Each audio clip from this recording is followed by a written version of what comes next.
Norman Goupel, Andrea Folsom. Norman, that's right, I know. I'm Dulcie Lapoma, our superintendent Michael Flynn, our business administrator extraordinaire, Michelle, and then Michelle Bickford. Just a teacher. Sixth grade teacher extraordinaire. And Matt Stone running our technology. So welcome, and let's go ahead and stand for the Pledge of Allegiance. No. I pledge allegiance to the flag of the United States of America and to the republic for which it stands, one nation, under God, indivisible, with liberty and justice for all. All right. We have one set of minutes to approve from the regular school board meeting. Not linked, but I think everyone should have read them for April 2nd. Do I have a motion to approve them? So moved. Second. Any discussion? All right. All in favor? Aye. Any opposed? Great news. All right. Next up, we are at the first part of our public comment for the evening. This is the first piece. There will be another opportunity to make public comments at the end. If you would like to come up to the mic, please go ahead and do so. You have about 3 minutes, and please just state your name and your address. Anyone? Any kids want to come up? Any kids? Okay, great. All right, and with that, we will close the first public comment portion. Our student representatives are not here, which is greatly missed. Track meet and baseball game. Oh, yeah, track meet baseball. All right, there you go. Which means that we are now flying through and we're on to board comments. Does anyone have any board comments? I do. I do not. You know? Okay, Jonathan? Okay.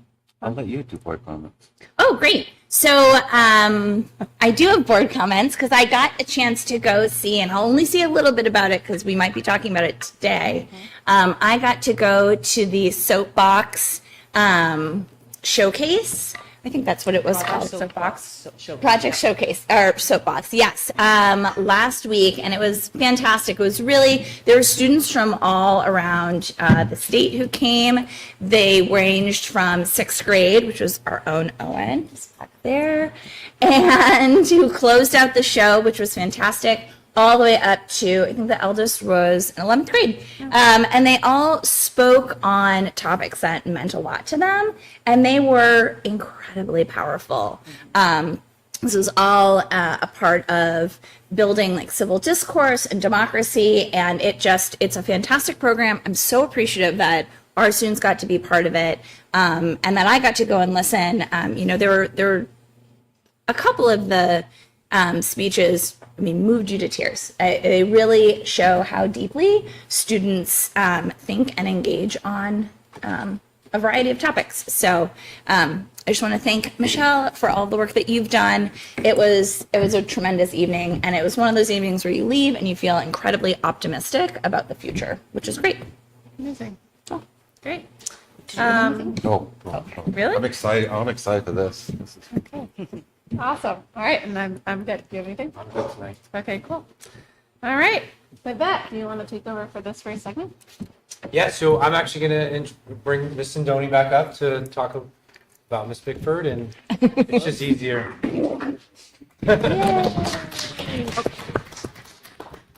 So I have invited 8 of my amazing sixth grade students. Watching them makes me wish I taught sixth grade. I taught kindergarten, 4th, and 5th, and I think I kind of missed my calling because these kids are absolutely amazing.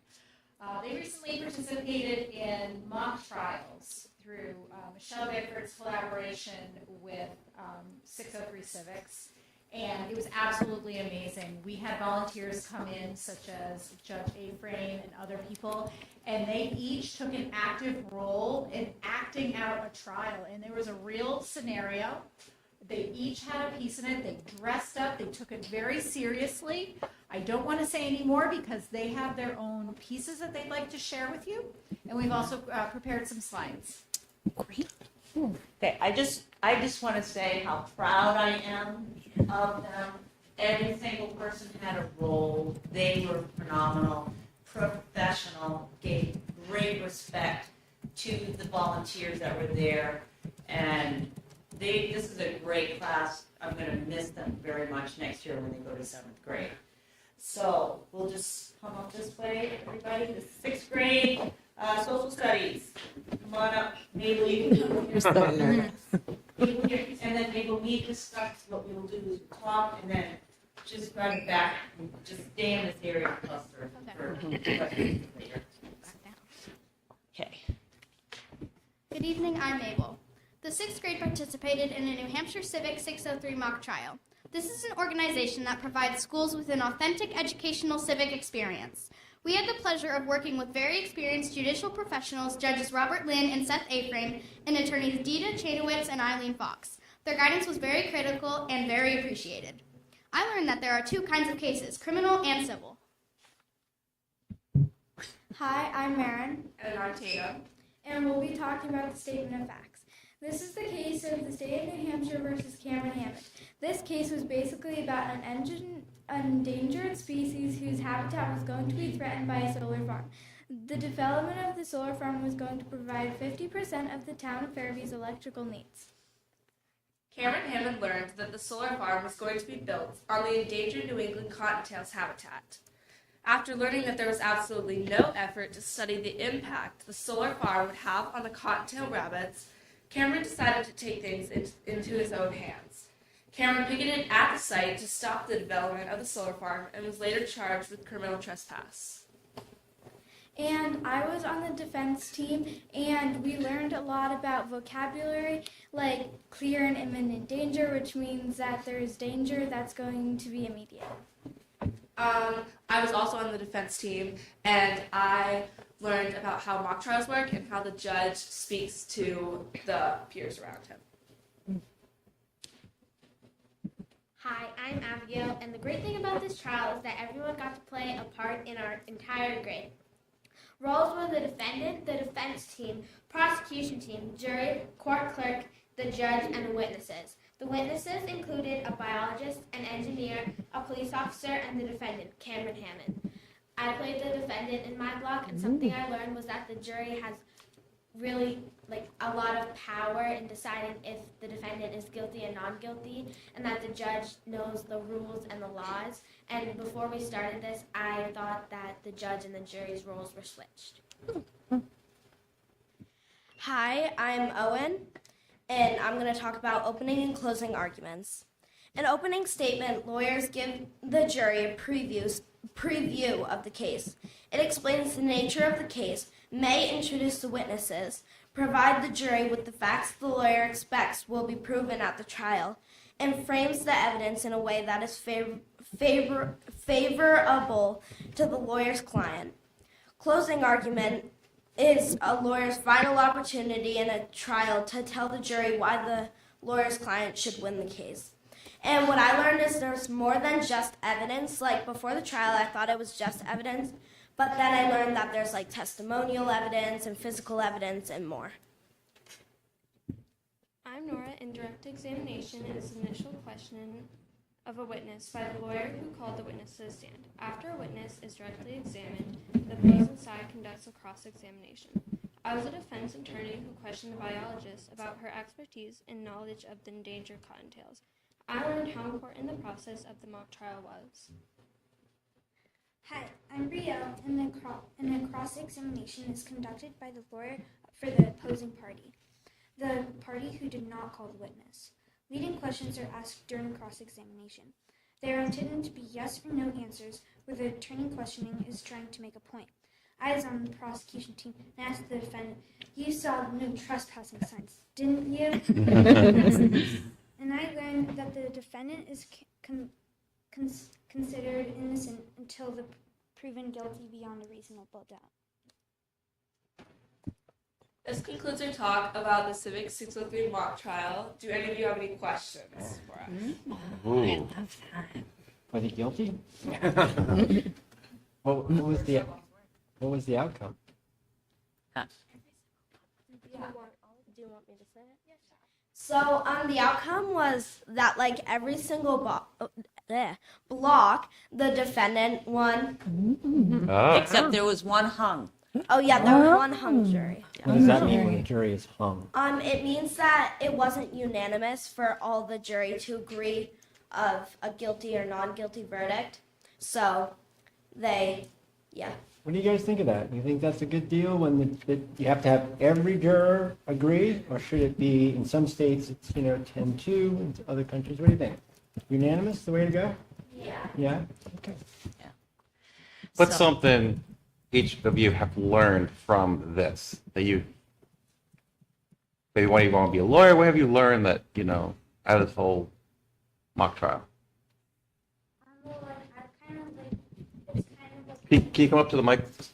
Thank you. Help my confidence a little. Okay. Yeah. Good. Great. What was the most interesting part?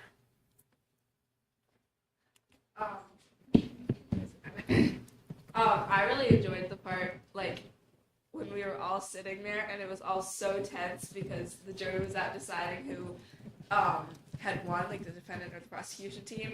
And we were all just sitting there so is I gonna win? Are you gonna win? It was very, exciting.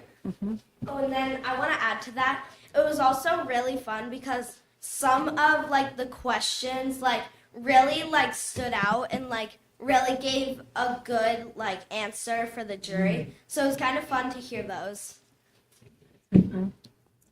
I thought it was really cool when we were preparing and writing, especially the direct and cross-examination questions, because when you finally find the question that gives you the answer that you want, it's really satisfying. Interesting.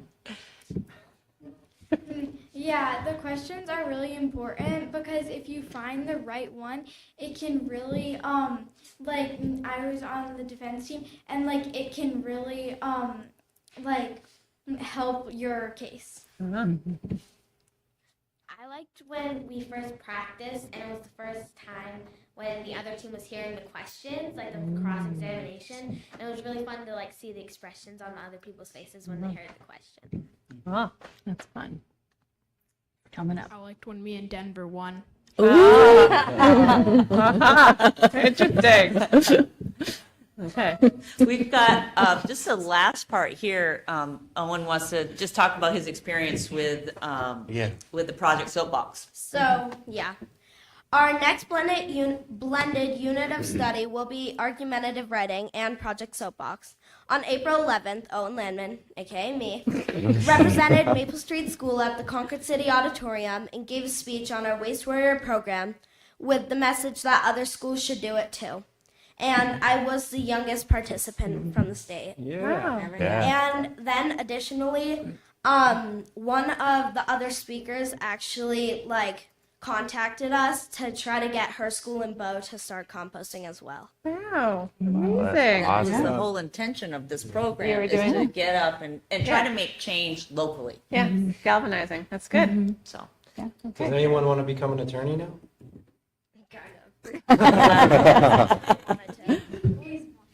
Yeah, you always wanted to. Nails always wanted to. Uh-huh. Okay, cool. I just Right. can I say one other thing directed to Michelle. Yeah.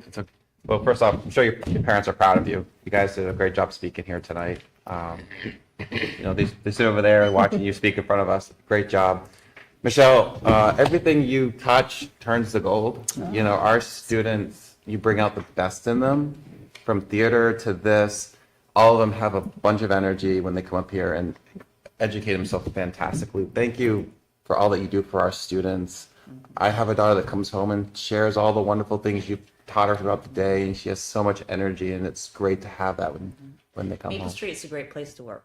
Yeah. There's a lot of people here in this building that do a lot of things. So thank you. I would echo the confidence you instill in the students. Yeah. We've seen students come all year long from Maple Street, and they don't even blink when they get up in front. It's outstanding, and that's just a representation of you guys. So Yeah. And I want to shout out Mrs. Roth with that whole Waste Warrior program. We're trying to blend different content, so social studies and science, and it was the best thing. So she had started this program a couple of years ago, and I was like, that'd be a great soapbox topic where it's local and we can do something. So if it wasn't for her work, that particular piece of it, we wouldn't have had something that was pretty meaningful to do, so. Charlie, what did you win for winning? Definitely not guilty. Get the satisfaction. It was satisfactory. Yeah, right. Well, that was the first trial too, right? It was the first trial, and we had a huge gasp. Remember that? Because we thought he might lose. Yeah. But yeah. When the defense team won in my block, it was like they all jumped up, and the prosecution team were all just like, we thought we were gonna win, and then they like jump up, and we all just slow I know. It's like a TV show. Yeah, totally. Usually we have a 50-50. Half of them are found guilty, half are How not did guilty. how long did they deliberate for? The jurors. I'm sorry. How long do the jurors deliberate for? Some longer than others. I mean, Yeah. some will just be a couple minutes, and they Oh, really couple only minutes. have 15 minutes. We are doing this in 1 hour blocks. Ah, okay. So it is a fine oiled machine. And luckily we got it done. It was so quick. Like the jury, they went out and they were just like they were talking about it, and then they came back in like less than a minute. Wow. Bonkers. That defense did a great job. Yeah, I was Yeah. going to say there might have been some jury Oh, tamper no. in there.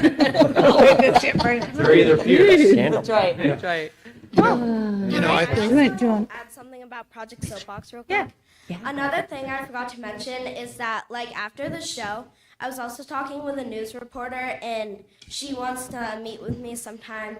Great. From PBS. PBS, and PBS. NHPR, she has a connection Yeah. with NHPR to try to do exactly what he was trying to do. Yeah. Great.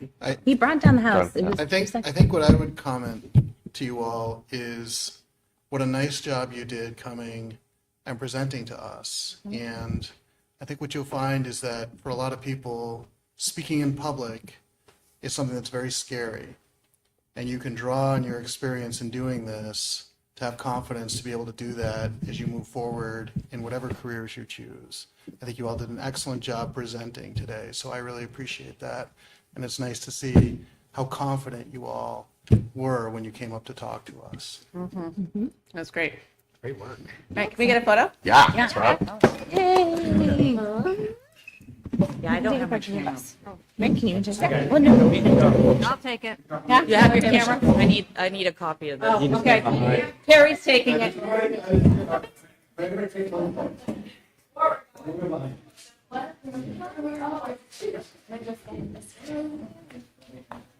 Michelle, get in with them. You should be in there.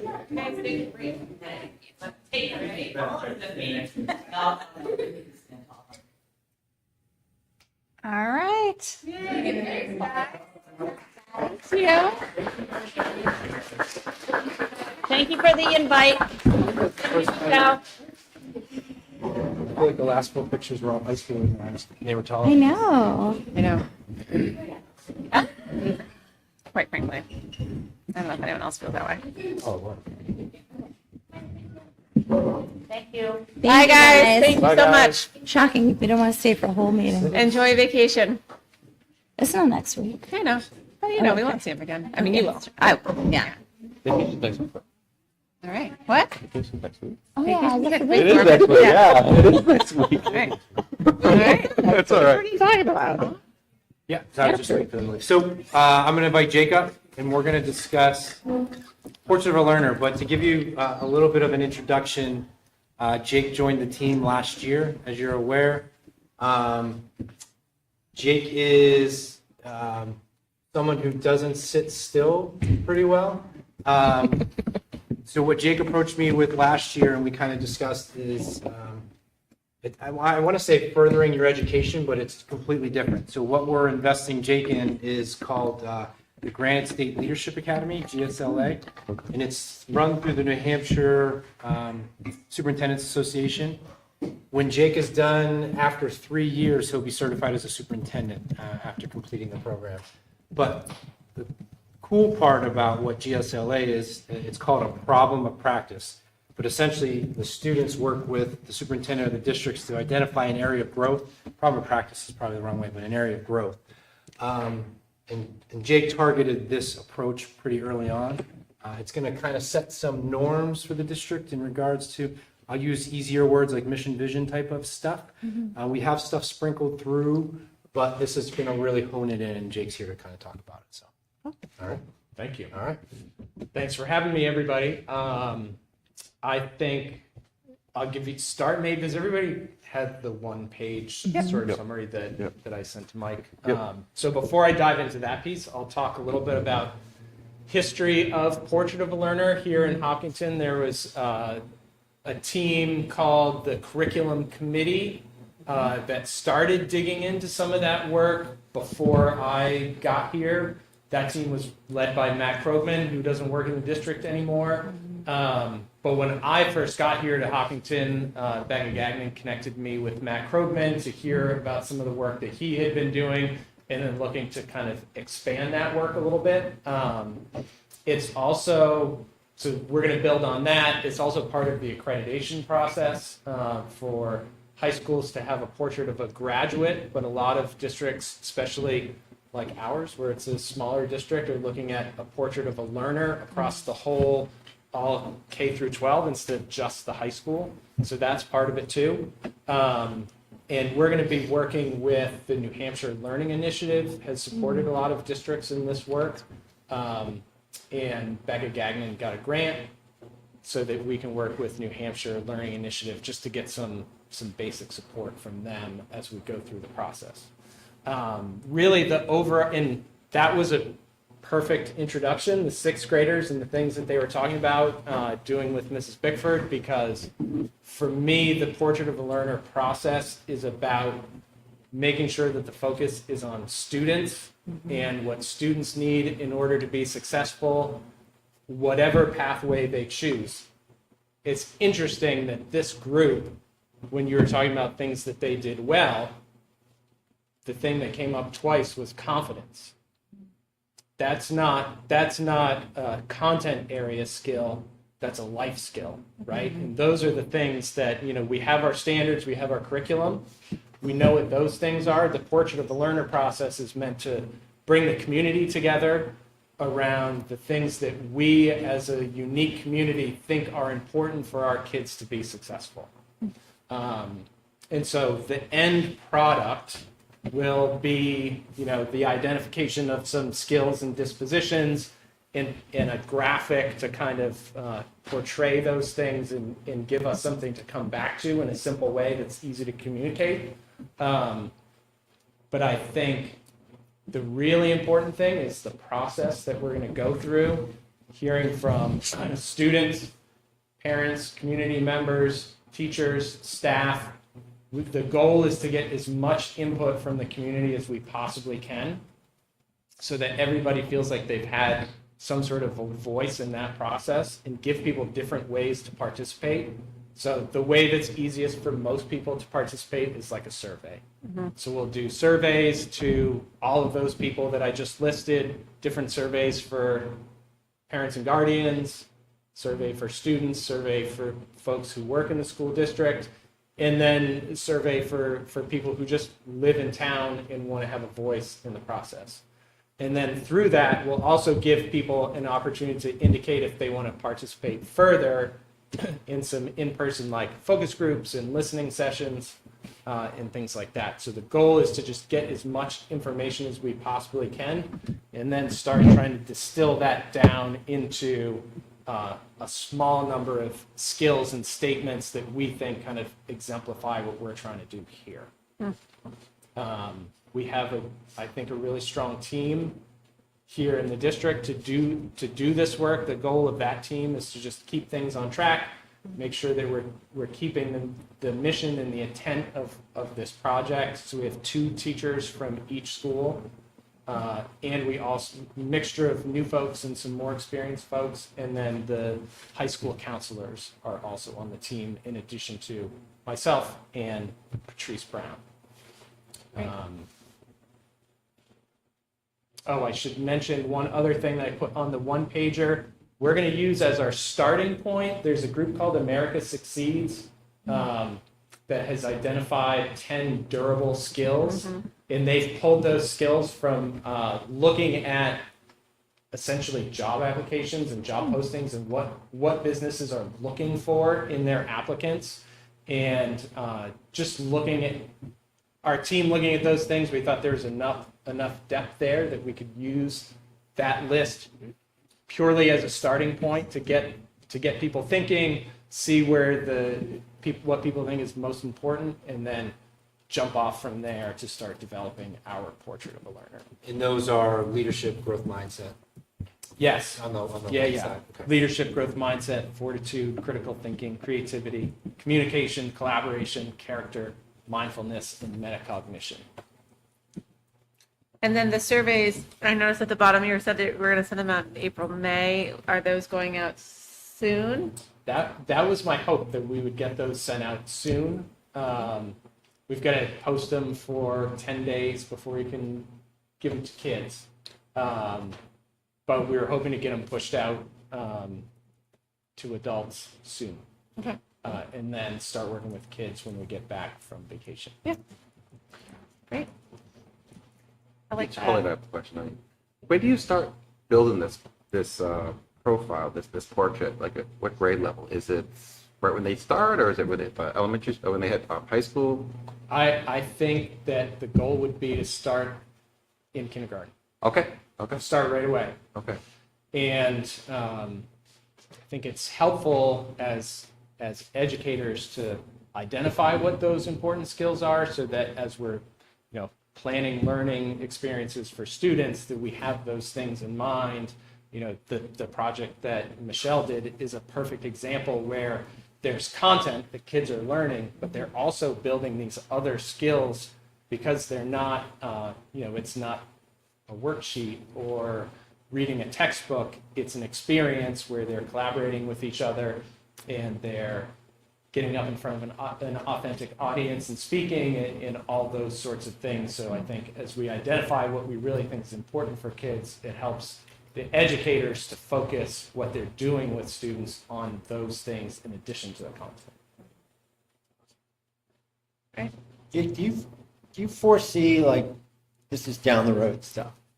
And I don't know at what point you would start doing it, but like students do a self-assessment as, this is where I'm at as a ninth grader. I'm really good with leadership. I stink with fortitude. My creativity's, and then so that they can sort of work through that themselves and find opportunities, and maybe through advisory, that kind of stuff happens.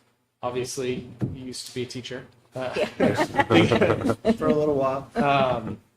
I do think that is an important part of, because if we can't just say that these are the skills that we think are important, we have to teach them and give students an opportunity to experience them in the classroom.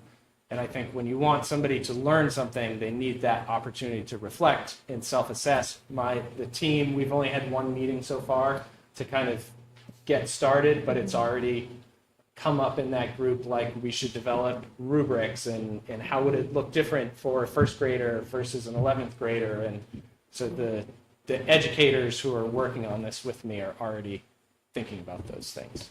That's a great point. I mean, it's just, sometimes you see the vision statement, right? Like we have a mission statement. Yeah. Nobody knows what it is. So if we're going to have a portrait of a learner, it would be great if the kids are connected to it and understand what it is and how they can work on those skills throughout their time. I 100% agree. I think the other thing that surfaces for me is when we talked about the career pathways class moving to 8th grade, is that what it's called? Yep. They do a personality assessment basically that I did really quickly, and it was like spot on and probably different than what I would have been in 9th grade, but that is a nice way, I think, to tie into some of these values and how that might reflect some of your natural strengths as an individual, and then what that might reflect in terms of potential career pathways, knowing that like people grow and change. But it's great. Yeah. Is this something that's in-house only, or will a parent be able to see what this portrait of their child is? I think it would be important for it to be very transparent. In that, Awesome. Okay. in that That's everybody great to hear. would be able to see elements of the process and Yeah. how we got from point A to point B. And yes, I think that That'd would be be fantastic. super important. Awesome. Thank You'll you. see Jake more often because he's the lead on this. It's part of his program. So the skills he's developing, he gets to work with school boards to become a superintendent. It's part of the process. So he'll be presenting or updating as needed, and keeping everyone in the loop as we progress through. I mean, he has a short timetable for some of the beginning work, but this is a longer term plan. So. Right. So really, I mean, I sort of feel like the process leading up to developing a district portrait of a learner is really important, and the portrait itself is important, but it's really kind of the first step in a larger process of then, okay, what do we do with that? And I've even seen other districts and had some experience where even the portrait of a learner becomes the basis for like how the district leadership is assessing themselves and doing their own reflecting, that portrait of a learner can kind of become a centerpiece for the work in the district. Can I make one cautionary statement? Absolutely. When we were writing the like 5-phrase mission statement, it took us 2 years. Don't do that. Cautionary tale. At some point, you just gotta like Ship it. get her going, Well, baby. We're You know? trying to get it done by June, which Sounds like you've accomplished that. Top committees, it's work. the woman that I'm working with, Carolyn Eastman from the New Hampshire Learning Initiative, who has done this work with other schools, she said it's doable to get it done in that short time. And she, like you were saying, she said there actually is some benefit to getting it done quickly and not dragging it out. You know, It's living too. Yeah. You know what I mean? Always Like we can put the foundation in place, and if we have to shift it around. So I had a question. So we had Portrait of a Graduate for a while. I mean, that was something that like our middle school kids would add to, especially in 7th grade, they'd add to their portfolio. Will this also have like a portfolio component, but just K-12? It could. Maybe. It definitely could. It would. I think it would depend on how we decide we want to track Yeah. how students are learning these skills, and a portfolio might make sense.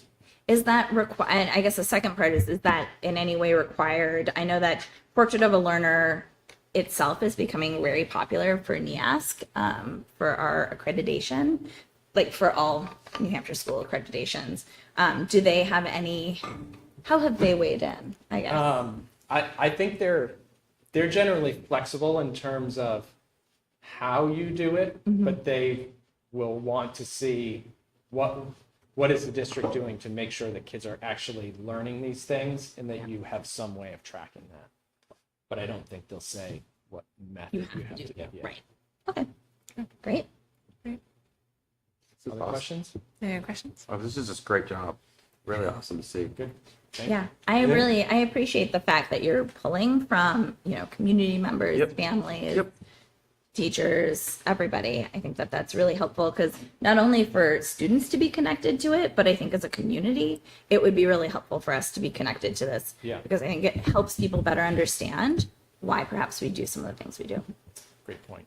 And as we go through the process, if we have some listening forums or things like that, I could let all of you know if you wanted to come. And I would imagine that people on my team will be there to just maybe facilitate, but maybe also just sit off to the side and listen and hear what people have to say. So if you're interested, I could let you know the dates of those things. No more than 2 people. Yeah, that's right. That's exactly right. Let me know. I'd love to join. Yeah. Okay. Thanks, Jake. You're welcome. Look forward to you. seeing you. I thought you just wanted to. Yeah. Great. Wonderful. Thank you. Thanks, Jake.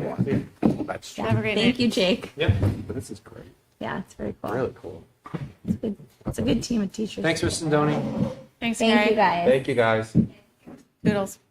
was a good start to the meeting. It was. That's great. All right. Good start. We're halfway through. So, on to one of the topics of the past couple weeks is the end of year calendar. I'm here to tell the board that we are not going to finalize it again. We are in the process of calculating all of our hours to make sure we meet the standard for the state. It's interesting, we had, I'll call it a freak storm with that Sunday storm that turned into severe power outages. So we're really trying to identify the hours to see what we need to do, what we need to make up, what we don't need to make up.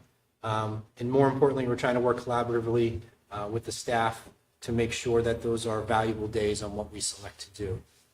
So I met with HEA today, kind of gave them some options on how we can end the year. We're going to talk about it, but by the next meeting in May, we'll have a finalization of where we are or where we're standing with end of year calendar. I can say confidently that graduation will not be shifting, so that's pretty permanent. We're trying to figure out what we want to do at the end of the year. Mike, what was, I don't have the calendar in front of me, what was the original date? I think the 12th, 12th. right? Wednesday, the 12th. Yeah. We've had 2 snow days, 2 power outage / storm days, 2 delayed openings, 1 early release for the solar eclipse, And one remote learning. and 1 remote learning day, which we've calculated and we met the standard there. So that's a non-makeup day. Was there feedback on the remote learning day? Particularly, I'm wondering about Harold Martin. Like, did you get particular positive, negative feedback? Did people, for the most part, were they able to turn around the assignments? Yeah, so the curveball was the power outages and the Right. internet outages as we moved through, so we adjusted the timeline. Right. So the feedback was appreciative on adjusting the timeline for the families that needed more time. And that's the goal. And the goal is to make sure that we're meeting the minimum requirements to have that date passed, and especially with the winter that the spring that we've had, we wanted to make sure we got a day in. But yeah, a lot of positive on the flexibility. And I'd say, I compliment our team, the admin team, staff were texting and calling the principals, and the principals were then relaying the messages to the parents. We were really trying to get through that day to make sure it worked out. And I'll commend them on that. They did a fantastic job. A lot of people were able to communicate. Like, there was an issue right away. They're reaching out to the parents and everything and communicating with their students, because there was only a short window they could log in, and it was well organized. Very nice. It's a compliment to the teachers, but we also, to their credit, we started planning for that on that Monday. It was that type of storm where we were able to plan so far in advance. The other part about the end of the year calendar is actually, I'm going to come to you guys in May again for an adjustment to the 24-25 calendar. Safety and security met a couple times this year, but one of the recommendations that they were very heavy on, and we're all supportive of, is not having the middle high school have school on the days of voting. It's been a practice here, but as the committee communicated, there's still just a lot of concern because of the free entrance to the building that day. After meeting with Andrew and Dulcie, the interesting part is we have 3 voting days next year. So we have a primary in September, then we have the presidential election in November, and then we have the town voting in March. So I'm working with the middle high school team on how we can make those days look. We do have the flexibility to shift to remote for 1 building while the other 2 still operate as normal. Jake and I actually were at a superintendent's conference last week, and we saw Franklin present, and one of the days they were able to empty the building, they did class trips for a day. So the whole building was empty, but the students were on class trips. So we're looking into different options, but I will be coming back in May to present what that calendar will look like for the middle high school. Questions on that? Nope. Okay. So we'll have real calendars for you in May. Great. All right. On to the HES contract, and let me rephrase that. HES nominations, contract was what was voted on and approved. The nominations is the renominations of our employees. It's the same sheet. It is in that folder. If you have questions about staff, it would have to go to non-public. I hope one thing you're noticing, Jonathan, that this is the first time you're kind of going around, but for the rest of you, now a couple years, I hope you can see the retention we had this year. It's significantly higher than what we've had in the past. And that is a compliment to the community and the board with what we've negotiated. It's really helped us retain that staff. So I think we're only posting for a few of those positions for next year. So it is a first read, so you guys get your eyes on it this meeting, and then next meeting we'll look to finalize that. Any questions with Hess nominations? I'll have a question, but we can do it non-public. Okay. Mike, what is it like? What does an instructional assistant have to do to obtain certifications?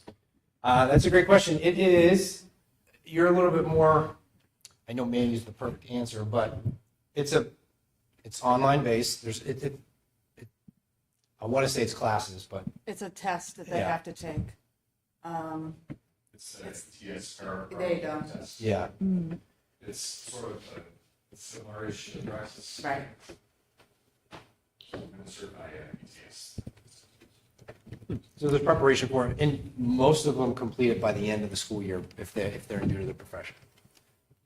And we have had this happen before where individuals have had to do this, and I honestly can't think of any that have not been Yeah. able to accomplish that. It's actually pretty unique to Hopkinton. We're one of the districts that require the certification to continue the employment. It's a positive thing for both the professionals, but for the students, so that they have the standard that it is. Yeah. All right. Well, thanks. Yeah. Great. Awesome. All right. First read. Lovely. All right. Next up, we just want to talk through our board goals for this year ahead of thinking about them for next year.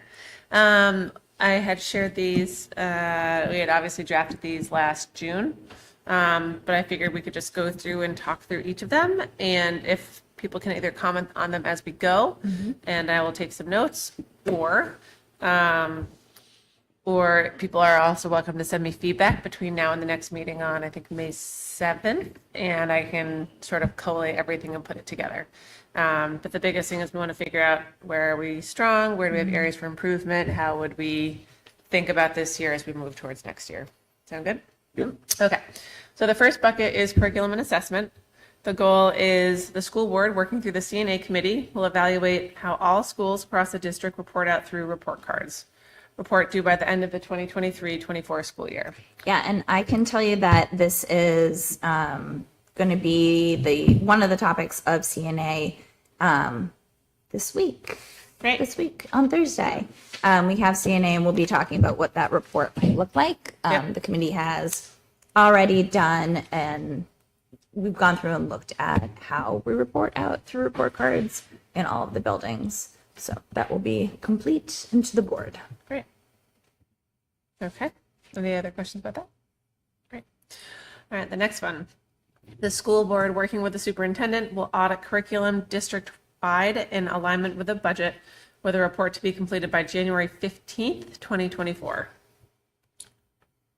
So with the timelines that we set, several of them were adjusted.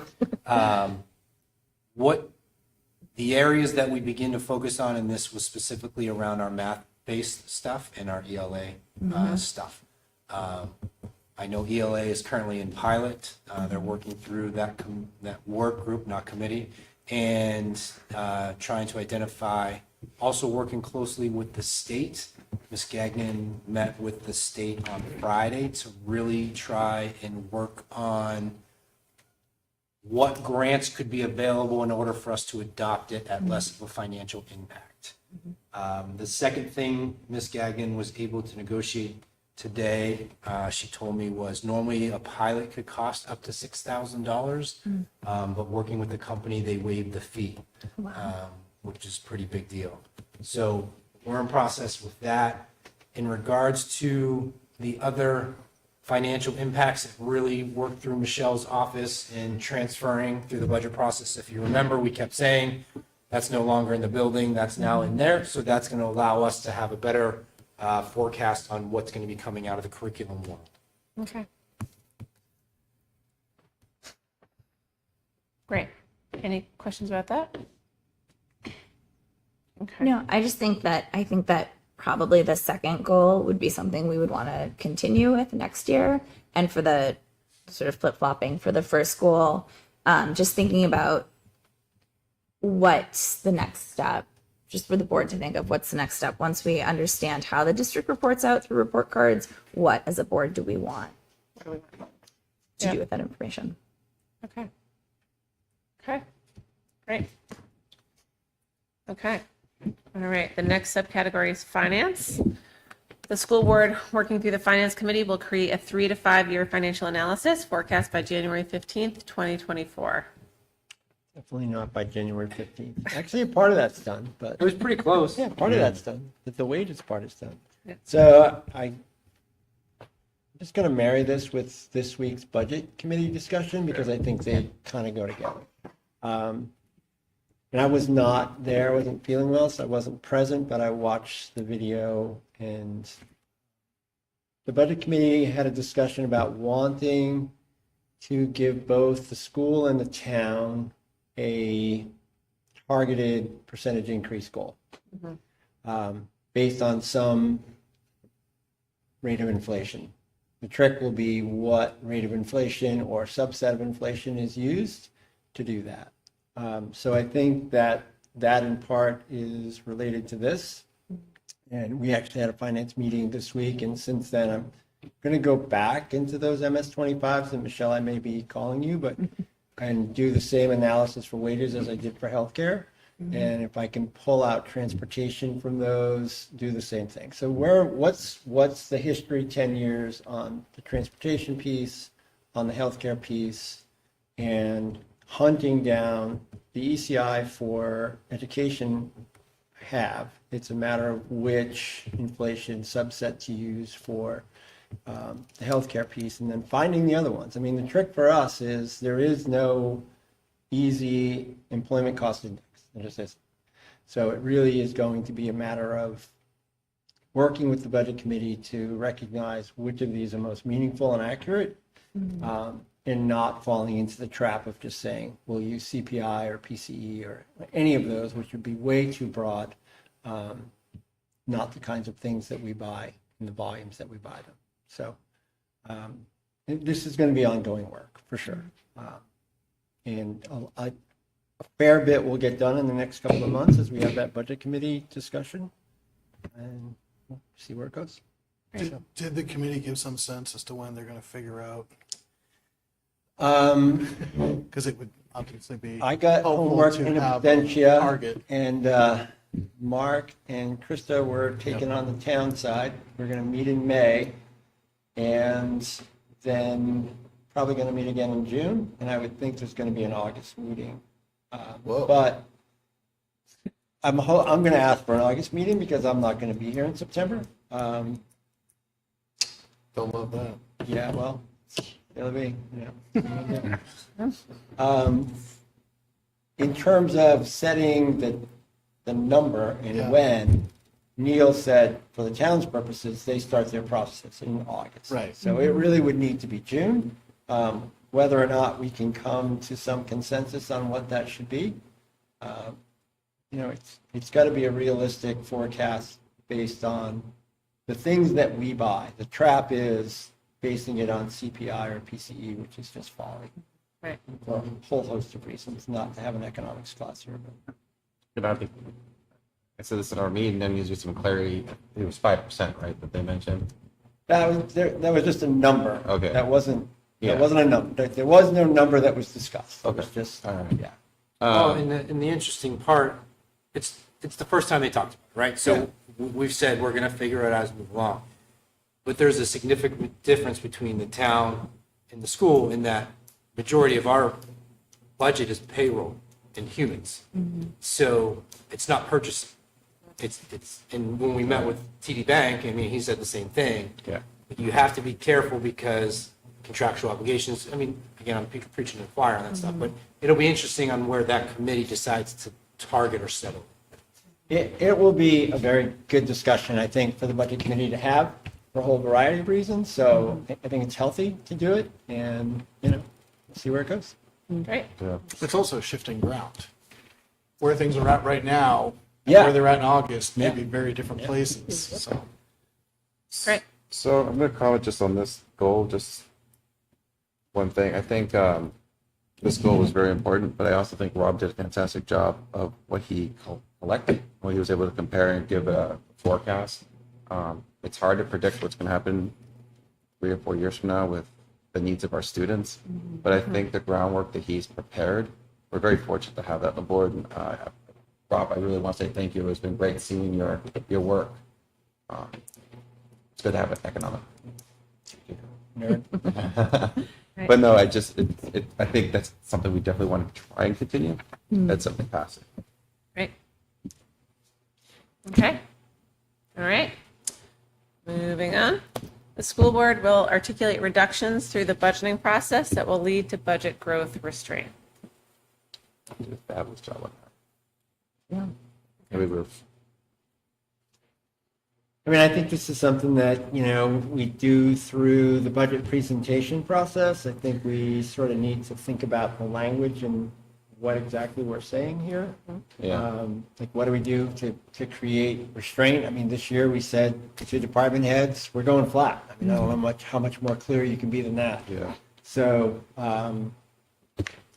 that was a big pill. And how will we continue to do that? The hiring, looking at some of the hires this year, some of them are right in the zone we'd like them to be, some are higher. Some of that's the nuances of what's in front of you. So I think these are continuing challenges. I'd like to kind of work on the language of that goal. I think the intent is there. I'm not so cracked up about the language because it's a little bit big. And I think that the class size policy really helped drive some decision making on reductions, which we reduced the professional staff member. So we're putting things in place to help Guide us. Thank you. And the Hess contract with the buyback, that hopefully that will pay off in the future as well. So things that we don't always think about as I'm sitting here now that I'm thinking about it, but. Okay. Right.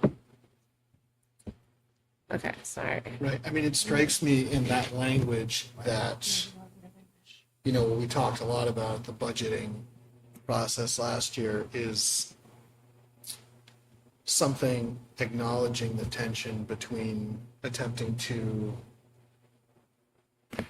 take into consideration the ability of the tax base to fund on the one hand and trying to maintain the services on the other. That really is kind of what's in here. Yeah, and I think that's probably good, that we do that in a way that maintains the schools that we've come to know and expect. As we were at that Ed 306 meeting the other day, in the whole class size business, which is, there's a lot of little, should have talked about that in board comment. I thought about that. I know, I have it in my update. Okay, cool. Great. Okay. Last one under finance, the school board, working through the CIP committee, will develop a collaborative process with the town of Hopkinton CIP and budget committee to support the Hopkinton School District CIP. So everything in here seems accurate, except I wasn't too familiar with the town CIP. From my discussions with somebody on there, there was a little disconnect. People were sick, people weren't there. So I'm not sure what happened, but I know that there was a lot of collaboration with the budget committee discussions and ongoing discussions from this board level to try and fund that without using increasing of the tax rate. But Delcy, do you have any knowledge of the town CIP? I think that this is something that we can still do, but I think that you just have to reach out to Neil and he'll Okay. put you on the docket. Yeah. Okay, I will reach out to Neil and Yeah. Yeah, and that would be a good thing We for will- you to I'm remembering, as Norm's kind of explaining, I think Mr. Rozicki was in communication with Yeah. with Yeah. Neil, but Neil's like, I think Neil said we're good. We didn't need to come and present. Correct. We emailed them Yep. CIP. Yeah. We sent them all. They gave us a deadline, which we submitted to them at an Yeah. appropriate time, and we didn't receive an invite or anything to come. But I heard that there was a tough time for them to gather a meeting. So, Okay. but we did follow through with our deadline to them. So Okay. Great. thank you for the reminder. Great. All right.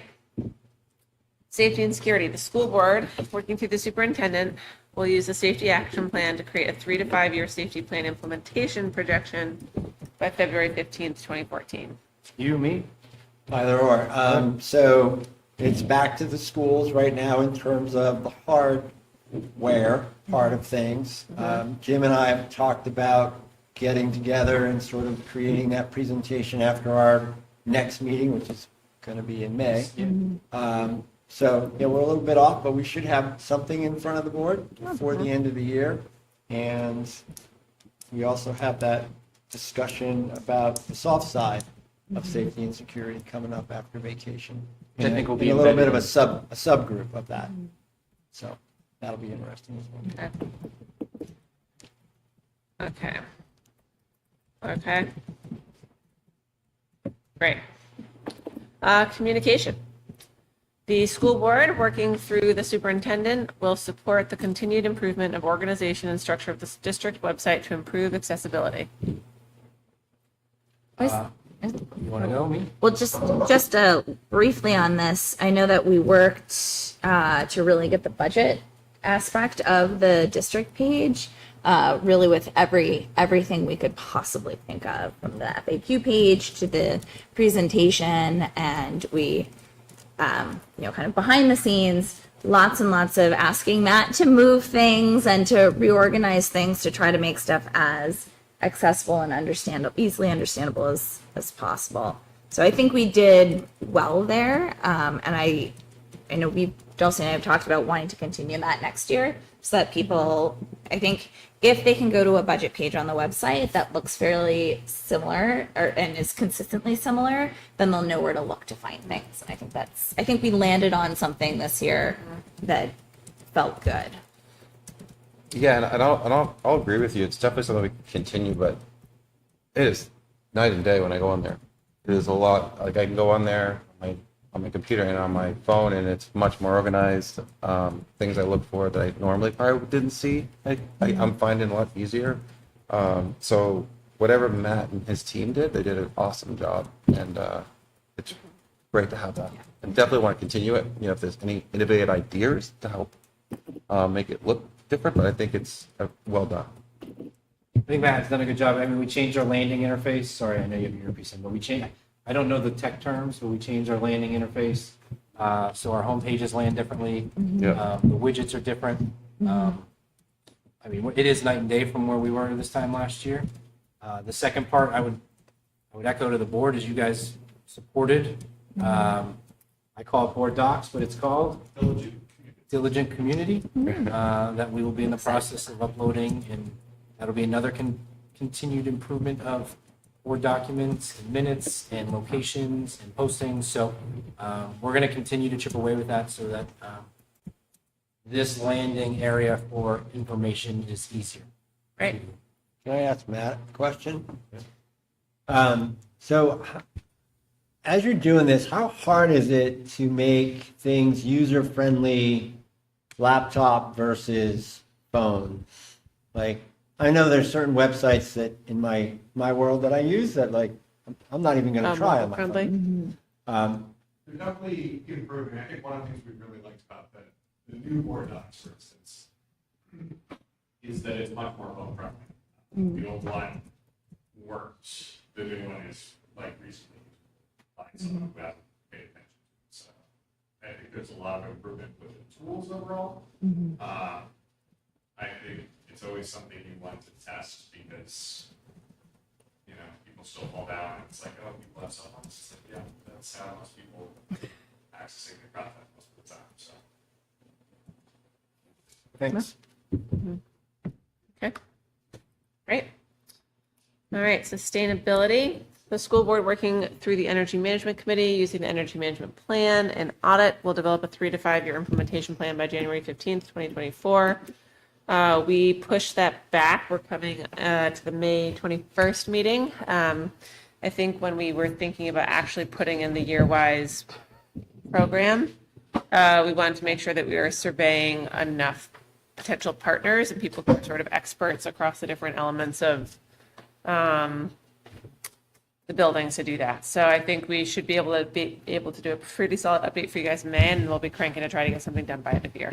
I think next year we should not set all of our reporting goals for January 15th. I know, it's for budget, but like, we're not gonna update the budget.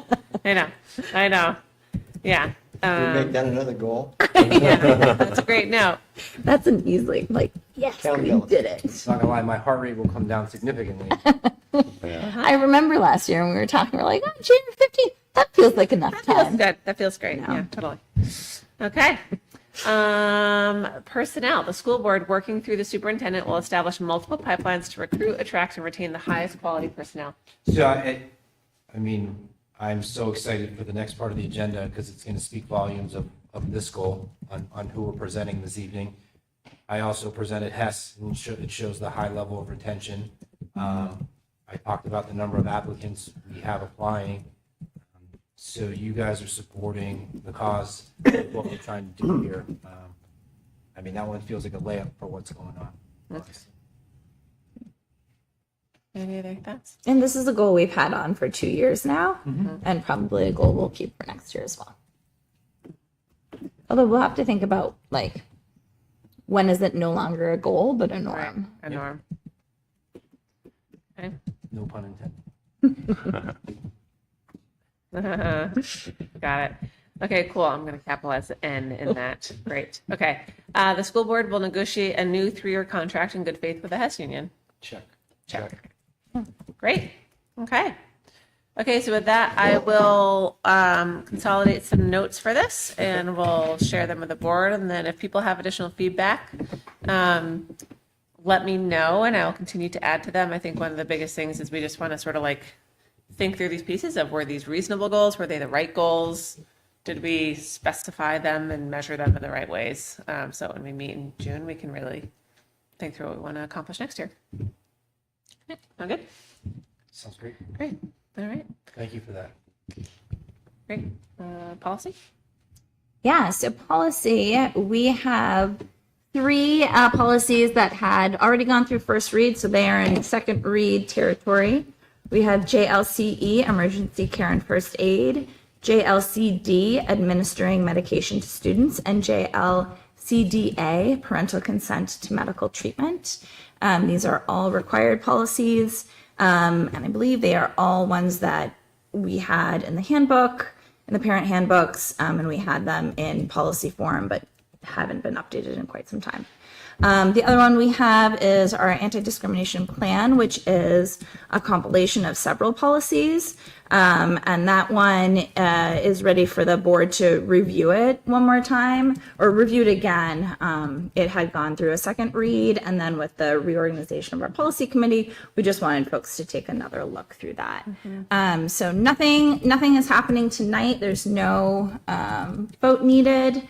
But if folks want to read through stuff, and then let either Jonathan or myself know if you have any questions or would like us to discuss anything in particular in the policy committee, that would be great. The stuff yellow, is that stuff that was second read changed, like this right here? Or that just, Yeah, those, you'll see notes in there. okay, all right. Right. Andrea, I can't open the consent to the parental consent to medical treatment. Can you give me like the Reader's Digest version of that? How odd. Yeah, so this just basically says that superintendent will ensure that enrollment, emergency, like beginning of the year forms include specific consent for like hearing screenings, vision screenings, disclosure of student health status to school staff, authorization for providing medication, non-emergency care. So like standard stuff that we do, but in policy form. Thank you. You logged in under your personal account? No, I am not in my I personal see you account. as shared person. Say what? I see you as a shared person. Anyways, Other stuff open. I know, that's the Weird. odd part. I'm just gonna close. Although it I now just and got we can kicked out, I move don't on. know if everyone else did. I did when we You started. can the meeting. toggle Google Yeah, accounts. Okay, great. I keep them both, but anyway. Any questions on that? Okay, awesome. Thanks, Andrea. Yep. All right. Yeah, so Over to you. before Michelle kicks off her litany of names here. I just want to say how exciting of a time it's been hiring. And I think that several candidates have when they got to me, have said, I can't believe how organized it's been, the timelines, their first interviews to when their last interviews were. So congrats, kudos to the admin team and the building level teams for being prepared, being ready. We mentioned we want to make sure that we're getting the quality candidates. Rob kind of alluded to it, and you'll see in the hiring packets on how many people applied, how many people were interviewed, and really trying to navigate that balance of the rehire and what our goals are when we're rehiring. And I can certainly get into some of those conversations if needed on the people in non-public, but I'm ecstatic about every hire that we're going to be presenting you to this evening. One came in, one accepted the job at 4:57, so that packet isn't complete, but we're going to move her name forward, and I can get that to you once we finish it up. So, thanks, Michelle. Sure. Mike, quick question, Mike. How many openings do you have left? Is it pre or we? So we have a couple different special education teachers in between Harold Martin and Maple. Okay. We have a school psychologist. We have a speech and language. We have a CODA. We have some inclusion facilitators. Okay, I'm sorry. Yeah. All right, that's enough. We're going to have And we have a social studies soon to be, I guess I'll do that one first, because that's the only resignation we have tonight, is Jeffrey Merrill, social studies teacher for the high school. So he's leaving us at the end of June. Really quickly on Jeff, he got an admin job, so I think that's kind of a cool deal once you finally cross that path. So congratulations to Jeff on that next step. So that one was posted as anticipated, so after tonight's meeting tomorrow, it'll go out in the world as actually open. So sometimes some people don't necessarily apply to anticipated because they don't know what's really going on. So that's more of a formality, but more will come on that soon. So now we have a whole slew of new hires. So Mariah Glenn is going to take the place of Sandy Barton here at Maple Street. John Williams is going to take the place of John Miner up at the middle high school. Lauren Smith is going to take the place of Melanie Thornley up at the middle high school. Jared Reddy is going to take the place of Jessica Pickering at Harold Martin. So to step back, Jessica took the place of Dot as a elementary teacher. And that's what made that shift happen. And then Tara Therian is going to be a kindergarten teacher. And then Alyssa McDonough, thank you for that, is taking Dave Chase's place at Hopkinton Middle High School for physical education wellness. And this is the last one that came in, as Mike said, literally half an hour, 45 minutes before the meeting. Ashley Gallagher is taking the place of Barb Jenkins.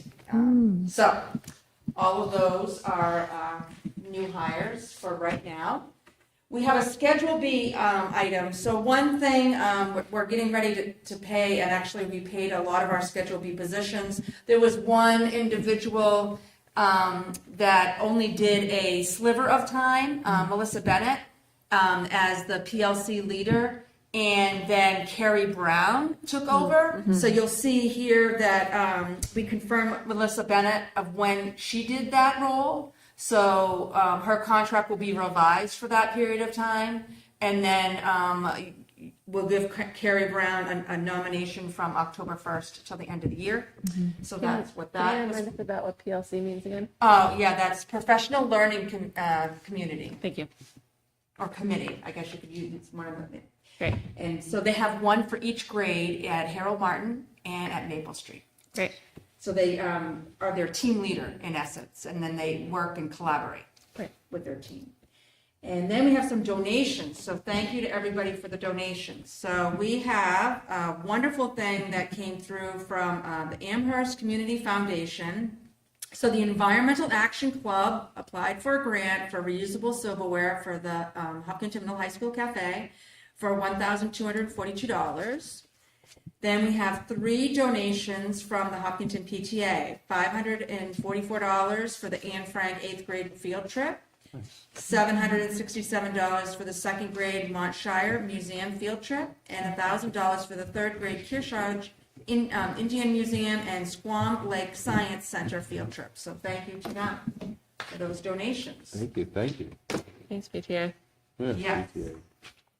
So those are for the donations.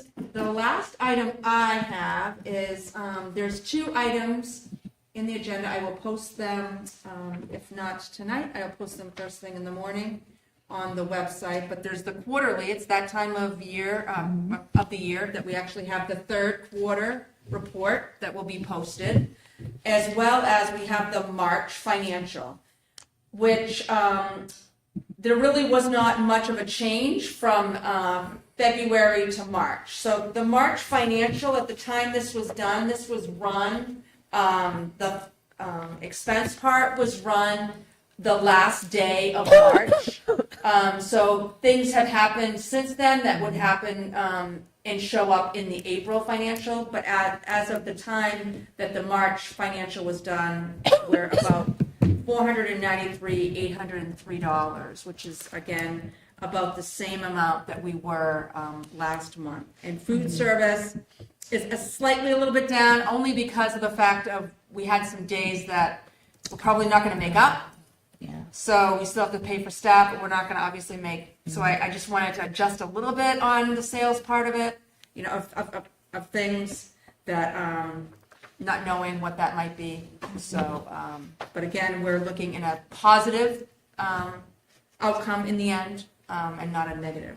But I'd be happy to answer any questions if there are any.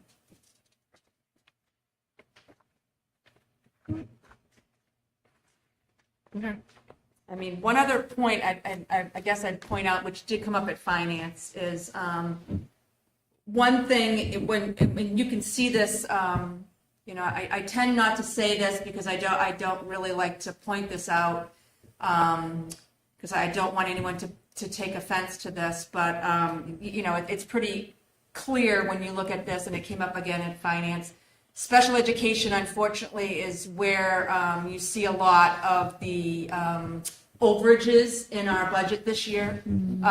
So it is pretty obvious when you look here. And so we continually do see some things changing that continually do affect us and affect our fund balance. Okay. Can I ask a quick question about that? Yes. So for special ed stuff, is it if those kiddos were in a different school district, would they also, like, are these things that you would expect to see any school district have to pay? Okay. So it's not like Hopkinton specific. Nope. Great. Thanks. Okay. And I guess my other question is, is there any change that comes to the school district depending on how much support do the feds, I know we talked about this and this is in our FAQ, but how much support do the feds provide and how much support does the state provide?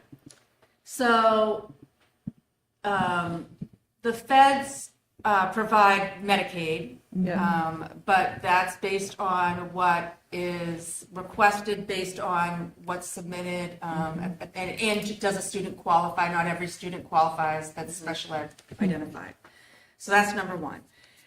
We also get money that, so identified kids that move in after or become identified. We don't necessarily get the money for it because we've already gotten our adequacy for the year. So we won't necessarily get that until the following year.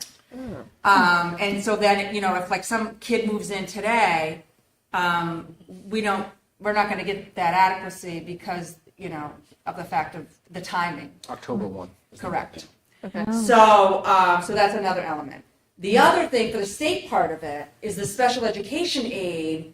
What we spend this year, we don't get the money until next year. So that's the other somewhat unfortunate thing is that, and it's based on a per pupil cost, so you have to hit a threshold, and then it depends on how the whole state's doing with expenses, and they only have a certain pool of money. And so usually it's about 65 to 68% that they have to discount you, in essence, all the districts, because they can't give you what they really should give you because they don't have enough money in the coffers. Did you say the feds provide Medicaid? Yes, Okay. federal government provides Medicaid. For some reason, I thought that was state and Medicare is fed. Then Okay. Okay. All right. Any other questions? But I do think it's important, that we always have to keep our eye on the fact that it's statutory, the special ed Right. expenses. So when we talk about things like trying to limit to a certain percentage, 5%, whatever, that's a major driver that we have zero control over. On the note of special ed, I'm sure you all got the same update today from New Hampshire School Fair Funding Project about the House Bill 1656 on special education moving over to the Senate. But the note here would add 17.5 million to special ed and change the formulas. And this is interesting that there would be a different formula, so you would get more money for students with more intensive needs, which right now I'm pretty sure that's the same. So that movement in the right direction, and it had good bipartisan support in the House. So hopefully our representatives in the Senate can bring the Senate to bipartisan closure on that. Great. Where'd you get the email from? From New Hampshire School Fair Funding Projects. That was. you got inside baseball. We didn't even get to that. Oh, sorry. No, it's good. The other one was HB 1583. The adequacy one is moving forward. Okay. It's also going over. So Great. Okay. not a lot of money, but $300 a kid is $300 a kid. That's We'll right. take it. Okay. Great. All right. Sorry. Back to me. So, general assurances, if you have questions, if not, Dulcie has all these tabs that says sign here. Review and sign. Wow. Again, just publicly, it's the assurances we will meet the requirements necessary to receive grant funds, making sure we're not breaking rules and we're aware of it. Finance, I know Rob's going to give an overview of it, but preschool tuition was a discussion. It was our I'll say biannual audit, in which Jody calls around and sees what everyone's charging. We get that data. It was interesting. What did you call it this morning? Spaghetti? I think you called it spaghetti. And once we dove into the math, we're right where we should be. So we're on par. So we're going to ask that through the general acceptance that the preschool tuition stays the same for the 24-25 school year. Our two All-Stars are not here this evening, but I had the pleasure of accompanying Flo and Noah last Thursday as they presented to the State Board of Education in New Hampshire. So they presented to the commissioner in that board. Each board meeting, there is a SAU spotlight, so to speak. And I had reached out to Mark, who's the head of the NHSAA, and we got onto the agenda. Briefly, what I can say is they are who they are here, and they are who they are when they were there. Outstanding. I introduced them as future leaders of not only New Hampshire, but probably America, and they did not let me down. They did a great job of highlighting what the middle high school has to offer, what the students are participating in. It's funny, they talked about their civics lesson and their mock trial, the same as this group did here. So I wish they were here, but we'll acknowledge them another time. They did A+ to the point where, moving into the next update of the 306s, it was almost, it was amazing that when people were coming up to give testimony, they kept referring to Flo and Noah and what the public education is presenting, the opportunities that they're getting. And we want to do what Hopkinton's doing. We want to be able to do all these things. So they did a great job. But on the 306s, I want to compliment Rob. He went and communicated very well done. And I think that the thing that they were listening. They were listening, and I'm going to use Rob's line. It's really a partnership between the state board and all local boards, and more specifically the educators and what we're trying to develop. So I'm interested to see what's next in the process, and you might talk about it in a minute too, but they were taking the feedback, and then we're going to see what the next steps are. You want to comment while I'm on it? Or? Yeah, I mean, so I went to the first one just to sort of listen, and there was a lot of feedback that was, I thought, pretty specific. And then in the second one, and my comments were more generalized to, there was a work group that had a lot of those specific suggestions, and none of those specific suggestions necessarily that were identified made it into this round. So why did that happen? The chair made the point that they're in a step. So this is not a done deal. We shouldn't be panicking. They're going to be looking at those things. They do want specific recommendations, but I think they have them, and I hope that the state board recognizes that the work is why were those specifics not put in, and hopefully they re-gauge a bit in terms of their next step. And it sounds like they're going to do it. I don't know if they will or not, but that'll be the next. What's next? And they have a buzzer for their 3 minutes, by the way. It's like a kill switch. It's a timer, and you stop talking immediately. The woman said, I was like, ding, ding, ding, right at the timer. Practice. But somebody's like, can I keep going? Nope. Wow. So that's to circle back to Flo and Noah when we see them next. They were just outstanding. And then last, I mentioned briefly, I just want to go on record again that Christine Lightsley and Amy Bassett were the ones that donated the glasses for the eclipse for our students. That's lovely. So they worked hard to make sure we got a pair in everyone's hand. Nice. I don't know what your experiences were like. Some of us were not in that area, but my daughter, my third grader, was like, what's going, like, unimpressed, where my seventh grader was locked in, I think, staring the entire time. So I hope everyone got to at least experience what they wanted out of that day. So. Thank you, Amy and Christine. With that, I would ask that you accept the consent agenda as presented. So moved. Second. Any discussion?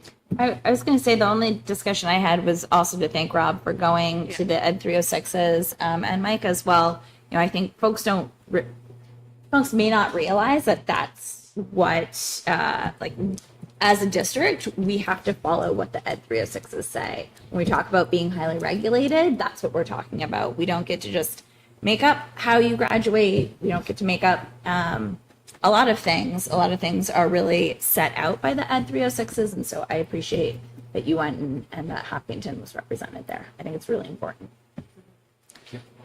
I would also just say thank you to the hiring teams at the respective schools, because adding on, doing one or two sets of interviews over the course of a 2-week period is one thing, but when you're looking at a slate of 8, it's non-trivial, and I think it's pretty amazing at the teachers that we're able to hire and those support staff.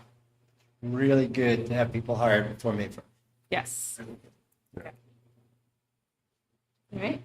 I had a lot of superintendents Yeah. unhappy with me, which makes me feel good sometimes. They're doing something right. Is there any other discussion? All right, all those in favor of approving the consent agenda, say aye. Aye. Opposed? Thank you. Okay. And next up, committee updates. Policy, we talked through anything else there? Nope. Okay. CNA, we're meeting this We're Thursday? meeting on Thursday, yep. Yep. Finance, anything else that you wanted to talk through, Rob? There's a few things. So we did meet with TD Bank. Keith Pike came and talked to us. We had talked about, how do we maximize, get a little bit more interest in this very interest-friendly environment, at least if you have money in the bank, not borrowing money. And he gave us a good rundown of some of our options versus using PDIP, which has more risk associated to it. So essentially, we settled on the recommendation to go to our treasurer that we put $500,000 which is current, would come from our current checking account essentially, in a 30-day CD. So really, really short term, which I didn't even like. It must be more of a, business thing than a personal thing. But the interest rate currently is at 5 or 5.2. So, if we do that, can roll it over, not roll it over. But if we were to hold it for a year, it would net us an additional $25,000. Just that simple process. But the rate resets every 30 days, right? The rate resets every 30 days. You get a notification 7 days in advance. Do you want to hop in? Do you want to hop out? No harm, no foul. If something were to happen that we did need the money, then we would lose the interest for that 30-day period, but nothing else. And Keith has been working with Michelle and Hopkinton for a long time, so he knows the metrics of our ins and outs. This is a very comfortable number. No penalty on early withdrawal? Just whatever interest would have been earned in that period. So it seemed like a good thing to do, and we sent a request over to David McKenzie to take a look at that. It is ultimately his decision, but that was the recommendation. We already talked about the budgeting, the forecasting business. We did talk about the line item budget. So I'll bring you back to like 4 years ago and the whole process of sort of rechanging, whittling down from a 5-year look to a 3-year look, and those line items that we've been using that I'll call it the Hudson model. And so using different language, big spreadsheets that we look at in October will go on the website in their final version, probably in June. So this is by department or by school what their operating expenses are or budgeted are. And that way, that'll be our beginning point come October. But the public will have those things, and then year over year, that'll be in place. Is that pretty accurate? Accurate. I just want to reemphasize that It's not a button. it's not a button. Yes, that's what I Okay. was saying. It's not a So button. Michelle doesn't press a button and they just run. Yeah. It takes close to 6 hours of her time to pull, put in, so forth and so on. So I just wanted, that's what I mentioned in finance, that it's just not an easy turnaround. That's what I was thinking. Yeah. But I think as we went, going back to when I first came on the board, I think there was a lot of impetus that people have that view, and if you go on Hudson's, they're literally down to, whoa, you bought Pilot G207s, those are pricey. Why didn't you buy the cheap School Smart ones that nobody likes? Not to that level. That's true, by the way. But, you do see those gross numbers that are in there, and that's the level, because we don't want to get into micromanaging and that kind of stuff. So there was that. Mike already talked about the preschool tuition, and we did the monthly financials. So. Great. Cool. All righty. CIP? We have not met yet. Okay. Pursue. Yeah, I met with Jim this morning. I'm trying to think. He had mentioned.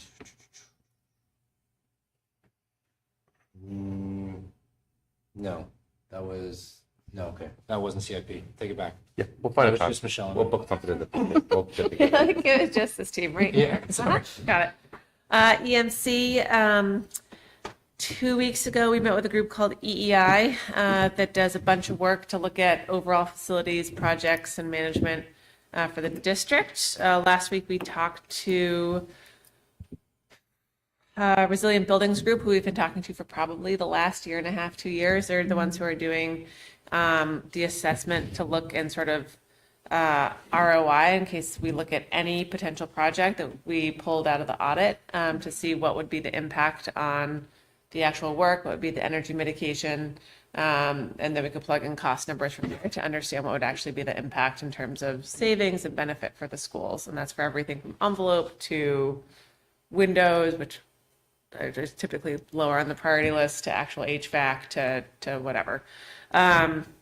And then we're meeting one other group the week after, May 1st, thank you. It's actually a Wednesday, I think also named EMC, which would be sort of the analog to EEI, to hear about some of their projects as well.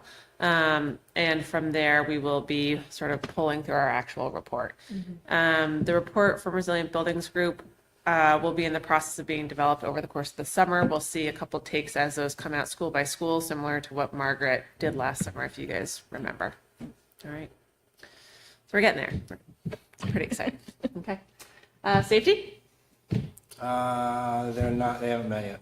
Okay. The work's in the building too. Okay. Anything else on budget? Cool. Okay, great. All right. We are now. Yes. Oh, yeah. So the Budget Committee also talked about going back to a practice that they had in like between 2015 and 19 that Don Houston did, where they have and this got talked about at town meeting, having a one-page document with all of the schools' operating budget, warrants, town operating budgets, warrants, total tax impact, so that voters can see all in what Great. you're going to pay for. Perfect. One pager. I like that. Okay. Great. Big fans of one pagers. Big fans of one You put a bunch pagers. of one pagers together. Exactly. The whole book. Cool. All right. Thank you. All right. We're on to the second public comment portion of the evening. If you would like to come on up to the microphone, name, address, and 3 minutes, please.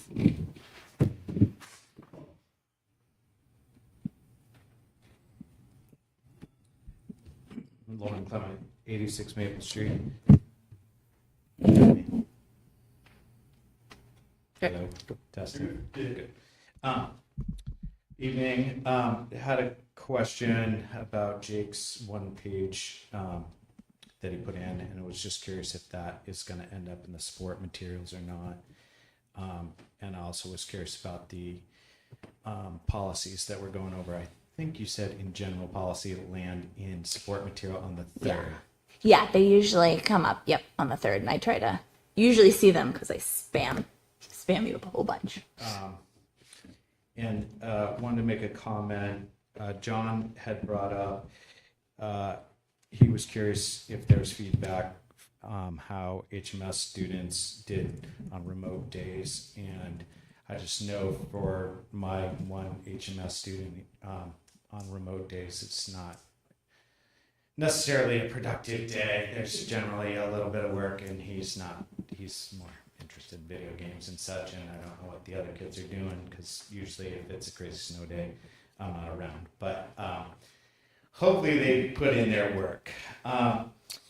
There was a statement that in regards to ELA and underboard goals that Rebecca Gagnon is getting a new startup for 6K, and I'm just wondering if that has accruing costs after that, and if somehow that can be noted in the budget, because if it's a freebie this year but not down the line, then that's somehow should be noted. And I think that was it. Thank you. Great. Awesome. Thanks, Lauren. Great. Anyone else? Okay, great. All right, then we'll go ahead and close public comment. Any other business, old business?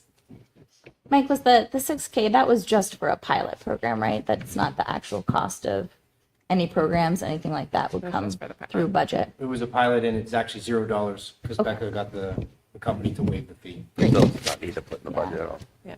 Great. Cool. So. Okay. Nothing else. All right. We do have a need to enter a non-public tonight under RSA 91-A:3 parentheses A parentheses B for personnel and hiring. We do not need to come back to this meeting coming out of non-public, so I'm going to, what's the language I use? Yeah. It's a roll call vote, Yeah. and then we are going to close the meeting at the end of the non-public session and not be returning to the public session. Yeah, that's sufficient. Sure. Okay, great. Okay, Rob Nato. Do we have a motion to go into non-public? Thank I'll you. make a motion to go into non-public under RSA 91A:3A for personnel and B for hiring. I'll second. Okay, great. Rob Nato, Yes. Jonathan Kahn, Yes. Norman Gupel. Yes. Andrea Yeah. Thompson.